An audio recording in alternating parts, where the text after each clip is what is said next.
ನಮಸ್ಕಾರ ಸ್ನೇಹಿತರೆ. ರಾಜ್ಯದಲ್ಲಿ ಗ್ಯಾರಂಟಿ ಯೋಜನೆಗಳಲ್ಲಿ ಒಂದಾದಂತಹ ಶಕ್ತಿ ಯೋಜನೆಯಲ್ಲಿ ಹೊಸ ರೂಲ್ಸ್ ಬಂದಿದೆ ಹೊಸ ವರ್ಷಕ್ಕೆ. ಇದುವರೆಗೂ ಕೂಡ ನೀವು 2.5 ವರ್ಷ ಆಧಾರ್ ಕಾರ್ಡ್ ಅನ್ನ ತೋರಿಸಿ ನೀವು ಬಸ್ಗಳಲ್ಲಿ ಪ್ರಯಾಣವನ್ನ ಮಾಡಿದಿರಿ ಎಲ್ಲ ಮಹಿಳೆಯರು. ಇನ್ಮೇಲಿಂದ ನಿಮಗೆ ಸ್ಮಾರ್ಟ್ ಕಾರ್ಡ್ ವಿತರಣೆ ಆಗ್ತಾ ಇದೆ. ಹೌದು ಸ್ನೇಹಿತರೆ, ಇದುವರೆಗೂ ನೀವು ಆಧಾರ್ ಕಾರ್ಡ್ ತೋರಿಸಿದ್ರೆ ಸಾಕು, ಬಸ್ಗಳಲ್ಲಿ ನಮ್ಮ ಕರ್ನಾಟಕ ರಾಜ್ಯದಲ್ಲಿ ಯಾವ ಮೂಲೆಗಳಿಗೂ ಕೂಡ ಹೋಗಿ ಬರಬಹುದಾಗಿತ್ತು. ಆದ್ರೆ ಇನ್ಮೇಲಿಂದ ಆಧಾರ್ ಕಾರ್ಡ್ ನಡೆಯಲ್ಲ. ಆಧಾರ್ ಕಾರ್ಡ್ ನೀವು ಮನೆಯಲ್ಲಿ ಇಟ್ಟು ಬರಬೇಕು. ಆದ್ರೆ ಸ್ಮಾರ್ಟ್ ಕಾರ್ಡ್ ಅನ್ನ ನೀವು ತರಬೇಕಾಗತ್ತೆ. ಈ ಶಕ್ತಿ ಸ್ಮಾರ್ಟ್ ಕಾರ್ಡ್ ನಿಂದ ನಿಮಗೆ ಸಾರಿಗೆಯಲ್ಲಿ ಅಂದ್ರೆ ಬಸ್ಗಳಲ್ಲಿ ಎಲ್ಲಿ ಬೇಕಾದ್ರೂ ಕೂಡ ಹೋಗಬಹುದು. ಹಾಗಾಗಿ ಈ ಸ್ಮಾರ್ಟ್ ಕಾರ್ಡ್ ಅನ್ನ ನೀವು ಮಾಡಿಸಬೇಕಾಗತ್ತೆ. ಹಾಗಾದ್ರೆ ಈ ಸ್ಮಾರ್ಟ್ ಕಾರ್ಡ್ ಅನ್ನ ಮಾಡಿಸ್ಲಿಕ್ಕೆ ಎಲ್ಲಿ ಹೋಗಬೇಕು, ಏನ್ ಅಪ್ಲೈ ಮಾಡಬೇಕು, ಡಾಕ್ಯುಮೆಂಟ್ಸ್ ಗಳನ್ನ ಕೊಡ್ಬೇಕಾ, ಈ ಒಂದು ಶುಲ್ಕವನ್ನ ಸರ್ಕಾರವೇ ಭರಿಸುತ್ತಾ, ಫ್ರೀಯಾಗಿ ಈ ಸ್ಮಾರ್ಟ್ ಕಾರ್ಡ್ ಅನ್ನ ವಿತರಣೆ ಮಾಡತ್ತಾ, ಅಥವಾ ಇದಕ್ಕೆ ನಾವು ದುಡ್ಡನ್ನ ಕಟ್ಟಬೇಕಾ, ಎಲ್ಲ ಮಾಹಿತಿಯನ್ನ ಈ ಒಂದು ವಿಡಿಯೋದಲ್ಲಿ ತಿಳಿಸಿಕೊಡುವಂತಹ ಪ್ರಯತ್ನ ಮಾಡ್ತೀನಿ. ರಾಜ್ಯ ಸರ್ಕಾರ ಈ ಒಂದು ರೂಲ್ಸ್ ಅನ್ನ ತಂದಿರತಕ್ಕಂಥದ್ದು. ಹಾಗಾದ್ರೆ ಬನ್ನಿ, ಈ ಹೊಸ ವರ್ಷಕ್ಕೆ ಹೊಸ ರೂಲ್ಸ್ ಯಾಕೆ ತರ್ತಾ ಇದೆ, ಇದಕ್ಕೆ ಕಾರಣ ಕೂಡ ಇದೆ. ಆ ಕಾರಣವನ್ನು ಕೂಡ ನಾನು ನಿಮಗೆ ಬಿಡಿಸಿ ಹೇಳ್ತೀನಿ. ಬಹಳ ಇಂಪಾರ್ಟೆಂಟ್ ಮಾಹಿತಿ, ರಾಜ್ಯದ ಎಲ್ಲ ಮಹಿಳೆಯರು ಕೂಡ ನೋಡ್ಲೇಬೇಕಾಗಿರ್ತಕ್ಕಂತಹ ವಿಷಯ. ಸಬ್ಸ್ಕ್ರೈಬ್ ಮಾಡಿಲ್ಲ ಅಂದ್ರೆ ಬೇಗನೆ ಸಬ್ಸ್ಕ್ರೈಬ್ ಮಾಡ್ಕೊಂಡ್ಬಿಡಿ. ಈಗ ಕಂಟಿನ್ಯೂ ಆಗಿ ವಿಡಿಯೋನ ನೋಡ್ತಾ ಹೋಗಿ ಸ್ನೇಹಿತರೆ. ಈ ಗ್ಯಾರಂಟಿ ಯೋಜನೆಗಳಲ್ಲಿ ಒಂದು ಶಕ್ತಿ ಯೋಜನೆ, ಒಂದು ಇದು ಕೂಡ ಒಳ್ಳೆಯ ಯೋಜನೆ. ಒಂದು ಕಡೆ ಉಪಯೋಗವಾದ್ರೆ ಇನ್ನೊಂದು ಕಡೆ ಅನಾನುಕೂಲ ಕೂಡ ಇದೆ ಅಂತ ಹೇಳಬಹುದು. ಅದು ಹೇಗೆ ಅಂತ ನಾನು ಹೇಳ್ತೀನಿ. ಮೊದಲು ಸ್ಮಾರ್ಟ್ ಕಾರ್ಡ್ ಬಗ್ಗೆ ನಾವು ತಿಳಿಯೋಣ, ಯಾಕಂದ್ರೆ ನೀವು ವಿಡಿಯೋ ನೋಡ್ತಾ ಇರುವಂತಹ ಕಾರಣ ಅದೇ. ಹಾಗಾಗಿ ಅದ್ರ ಬಗ್ಗೆ ಮೊದಲು ಕ್ಲಿಯರಿಟಿ ಕೊಟ್ಬಿಡ್ತೇನೆ.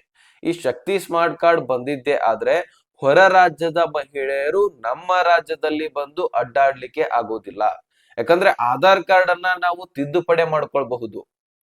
ಆಧಾರ್ ಕಾರ್ಡ್ ಅನ್ನ ನಾವು ಹೆಸರನ್ನ ಚೇಂಜ್ ಮಾಡ್ಕೊಳ್ಬಹುದು, ವಿಳಾಸವನ್ನ ಚೇಂಜ್ ಮಾಡ್ಕೊಳ್ಬಹುದು, ಅಡ್ಡಾಡಬಹುದು.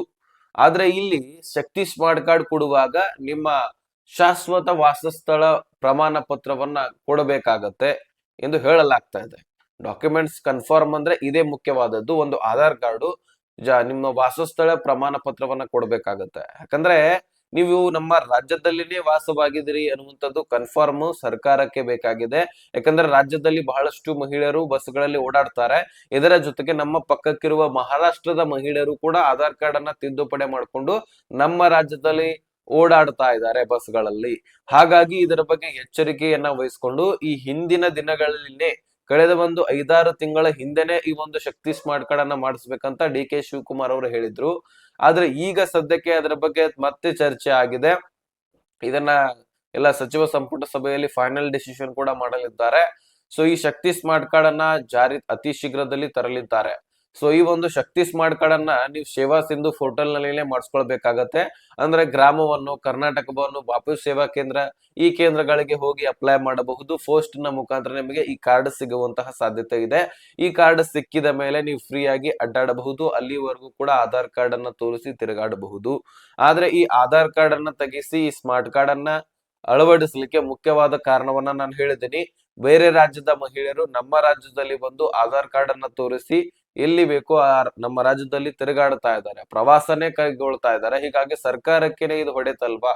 ಸೊ ಹಾಗಾಗಿ ಇದಕ್ಕೆ ಒಂದು ಎಚ್ಚರಿಕೆ ವಹಿಸ್ಕೊಂಡು ಶಕ್ತಿ ಸ್ಮಾರ್ಟ್ ಕಾರ್ಡ್ ಅನ್ನ ಮಾಡಬೇಕಂತ ಹೊಸ ರೂಲ್ಸ್ ಅನ್ನ ತಂದು ಈ ಒಂದು ಶಕ್ತಿ ಸ್ಮಾರ್ಟ್ ಕಾರ್ಡ್ ಅನ್ನ ಮಾಡಿಸ್ಲಿಕ್ಕೆ ಎಲ್ಲರಿಗೆ ತಿಳಿಸಲಾಗ್ತಾ ಇದೆ. ಸೊ ಅತಿ ಶೀಘ್ರದಲ್ಲಿ ಇದಕ್ಕೆ ಅಪ್ಲೈ ಕೂಡ ಸೇವಾ ಸಿಂಧು ಪೋರ್ಟಲ್ ನಲ್ಲಿ ಬಿಡಲಾಗ್ತದೆ. ಸೊ ಅವಾಗ ನೀವು ಅಪ್ಲೈ ಮಾಡಬಹುದು. ಇನ್ನು ಹೆಚ್ಚುವರಿ ಡಾಕ್ಯುಮೆಂಟ್ಸ್ ಗಳನ್ನು ಕೂಡ ಹೇಳಬಹುದು. ನಾನು ವಾಸಸ್ಥಳ ಪ್ರಮಾಣ ಪತ್ರ ಹೇಳಿದ್ದೀನಿ, ಜೊತೆಗೆ ಆಧಾರ್ ಕಾರ್ಡ್ ಕೂಡ ಹೇಳಿದ್ದೀನಿ. ಇನ್ನು ಇದರ ಜೊತೆಗೆ ಯಾವುದೇ ಡಾಕ್ಯುಮೆಂಟ್ಸ್ ಹೇಳಿದ್ರು ಸಹಿತ ನಾನು ಮತ್ತೊಂದು ವಿಡಿಯೋದಲ್ಲಿ ತಿಳಿಸ್ತೀನಿ. ಆದ್ರೆ ಈ ಶಕ್ತಿ ಯೋಜನೆಯಿಂದ ಎಷ್ಟು ಬೆನಿಫಿಟ್ ಸಿಗ್ತಾ ಇದೆ, ಎಷ್ಟು ಅನಾನುಕೂಲ ಇದೆ, ಇದರ ಬಗ್ಗೆ ನಾವು ನೋಡೋದಾದ್ರೆ ಸ್ನೇಹಿತರೆ, ಶಕ್ತಿ ಯೋಜನೆಯಿಂದ ಒಂದು ಕಡೆ ಮಹಿಳೆಯರಿಗೆ ಉಪಯೋಗವಿದೆ. ಆದ್ರೆ ಅದು ಯಂಗ್ ಮಹಿಳೆಯರಿಗೆ, ಅಂದ್ರೆ ವಯಸ್ಸಾದವರಿಗೆ, 60 ವರ್ಷ ಮೇಲ್ಪಟ್ಟವರಿಗೆ ಏನ್ ಹೆಲ್ಪ್ ಆಗ್ತಾ ಇಲ್ಲ ಅದು. ಯಾಕಂದ್ರೆ ಕುಂಡ್ರಲಿಕ್ಕೆ ಸ್ಥಳ ಸಿಗ್ತಾ ಇಲ್ಲ. ವಯಸ್ಸಾದ್ರೂ ಸಹಿತ ನಿಂತ್ಕೊಂಡು ಹೋಗ್ಬೇಕಾಗ್ತಾ ಇದೆ. ಬಸ್ ಫುಲ್ ರಶ್ ಆಗಿರುತ್ತೆ. ಯಾಕಂದ್ರೆ ಈಗ ಮಹಿಳೆಯರು ಫುಲ್ ರಶ್ ಆಗಿರುವಂತಹ ಕಾರಣಕ್ಕಾಗಿ ತುಂಬಿ ಬಿಟ್ಟಿರ್ತಾರೆ.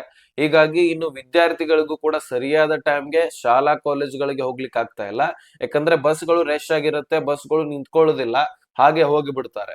ಹಾಗಾಗಿ ಇಲ್ಲಿ ಮಹಿಳೆಯರಿಗೆ ಬಸ್ನ ಒಂದು ಪುರುಷರಿಗೆ, ಅದೇ ರೀತಿಯಾಗಿ ವಿದ್ಯಾರ್ಥಿಗಳಿಗೆ ಬಸ್ಗಳಲ್ಲಿ ಸ್ಥಳ ಸಿಗ್ತಾ ಇಲ್ಲ. ಸರಿಯಾದ ಟೈಮ್ಗೆ ಕೆಲಸ ಕಾರ್ಯಗಳಿಗೆ ಹೋಗ್ಲಿಕ್ಕೆ ಆಗ್ತಾ ಇಲ್ಲ.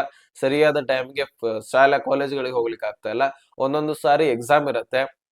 ಆ ಎಕ್ಸಾಮ್ ಟೈಮ್ ದಲ್ಲಿ ಏನಾದ್ರೂ ಬಸ್ಗಳು ನಿಂದಿರ್ಲಿಲ್ಲ ಅಂದ್ರೆ ಪೂರ್ತಿಯಾಗಿ ವರ್ಷ ಇಡೀ ಓದಿರೋದು ವ್ಯರ್ಥ ಆಗಿಬಿಡುತ್ತೆ. ಅವಾಗ ಏನ್ ಮಾಡ್ಬೇಕು ವಿದ್ಯಾರ್ಥಿಗಳು? ಸೊ ಈ ರೀತಿ ತೊಂದರೆ ಆಗುತ್ತೆ. ನಿಮ್ ಮಕ್ಕಳೇ, ನೀವು ಯಾರು ಮಹಿಳೆಯರು ಬಸ್ ನಲ್ಲಿ ಹೋಗಾಕ್ತಿರಿ ಅವರ ಮಕ್ಕಳೇನೆ ಈಗ ವಿದ್ಯಾರ್ಥಿಗಳಿರ್ತಾರೆ. ಶಾಲೆಗಳಿಗೆ ಹೋಗ್ಬೇಕಂದ್ರೆ ಬಸ್ ರೇಷ್ ಆಗಿರುತ್ತೆ. ಅವಾಗ ಏನ್ ಮಾಡ್ತೀರಿ? ಇದು ಒಂದು ತೊಂದರೆ ಅಲ್ವಾ? ಜೊತೆಗೆ ನಿಮ್ಮ ಗಂಡಂದಿರು, ಪುರುಷರು, ರಿಕ್ಷಾ ಚಾಲಕರು ಅಥವಾ ಆಟೋ ಚಾಲಕರು, ಇನ್ನು ವಾಹನ ಚಾಲಕರು ಇರ್ತಾರೆ. ಇನ್ನು ಈ ಒಂದು ಕೂಲಿಯನ್ನ ಮಾಡ್ಕೊಂಡು, ದಿನದ ಕೂಲಿಯನ್ನ ಅವರು ಮಾಡ್ಕೊಂಡು ಸಂಸಾರವನ್ನ ನಡೆಸ್ತಾ ಇರ್ತಾರೆ. ಅಂಥದ್ರಲ್ಲಿ ಈಗ ಮಹಿಳೆಯರು 1 ಕಿಲೋಮೀಟರ್ ಹೋಗೋದಿದ್ರು ಸಹಿತ ಬಸ್ ಅನ್ನ ತರವಿ ಹೋಗ್ತಾರೆ. ಇಂತಹ ಸನ್ನಿವೇಶದಲ್ಲಿ ಅವರಿಗೆ ವ್ಯಾಪಾರ ಆಗ್ತಾ ಇಲ್ಲ, ರಿಕ್ಷಾ ಚಾಲಕರಿಗೆ, ಆಟೋ ಚಾಲಕರಿಗೆ. ಹೀಗಾಗಿ ಅವರ ಹೊಟ್ಟೆ ಮೇಲೆ ಕೂಡ ಹೊಡೆದಂಗ್ ಆಗ್ಬಿಟ್ಟಿದೆ. ಒಂದು ಕಡೆ ಇಲ್ಲಿ ಕೂಡ ಅನಾನುಕೂಲ ಇದೆ. ಮಹಿಳೆಯರಿಗೆ ಬಿಟ್ರೆ ಉಳಿದಿದ್ದು ಎಲ್ಲರಿಗೂ ಕೂಡ ಅನಾನುಕೂಲನೇ. ಸೊ ಹೀಗಾಗಿ ಇದರಿಂದ ಅನುಕೂಲಕ್ಕಿಂತ ಅನಾನುಕೂಲ ಹೆಚ್ಚಾಗಿದೆ. ಆದ್ರೆ ಈಗ ಸದ್ಯಕ್ಕೆ ಸರ್ಕಾರ ಅದನ್ನ ಮುಂದುವರ್ಸುತ್ತಾನೆ ಅಂತ ಹೇಳಿದೆ, ನಿಲ್ಲಿಸೋದಿಲ್ಲ. ಇದರ ಜೊತೆಗೇನೆ ಶಕ್ತಿ ಸ್ಮಾರ್ಟ್ ಕಾರ್ಡ್ ಅನ್ನ ಕೊಡಲಿದೆ ಅನ್ನುವಂತಹ ಮಾಹಿತಿ ಸಿಕ್ಕಿತ್ತು. ನಾನು ತಿಳಿಸಿದ್ದೇನೆ. ಶಕ್ತಿ ಸ್ಮಾರ್ಟ್ ಕಾರ್ಡ್ ಅತಿ ಶೀಘ್ರದಲ್ಲಿ ನಿಮಗೆ ಸಿಗುತ್ತಾ ಇದೆ. ಇದನ್ನ ನೀವು ಪಡ್ಕೊಂಡೇ ಬಸ್ ನಲ್ಲಿ ಓಡಾಡ್ಬೇಕಾಗತ್ತೆ. ಸೊ ಅದನ್ನ ಬಿಡುಗಡೆ ಮಾಡಿದ ತಕ್ಷಣ ನಾನು ಮತ್ತೊಂದು ವಿಡಿಯೋದಲ್ಲಿ ತಿಳಿಸ್ಕೊಡುವಂತಹ ಪ್ರಯತ್ನ ಮಾಡ್ತೀನಿ. ಸೊ ಅದಕ್ಕೆ ಸಬ್ಸ್ಕ್ರೈಬ್ ಮಾಡ್ಕೊಂಡು ನೋಟಿಫಿಕೇಶನ್ ಅಂತ ಸೆಟ್ ಮಾಡ್ಕೊಳ್ಳಿ. ಈ ವಿಷಯವನ್ನ ಪ್ರತಿಯೊಬ್ಬ ಮಹಿಳೆಯರಿಗೆ ಶೇರ್ ಮಾಡಿ.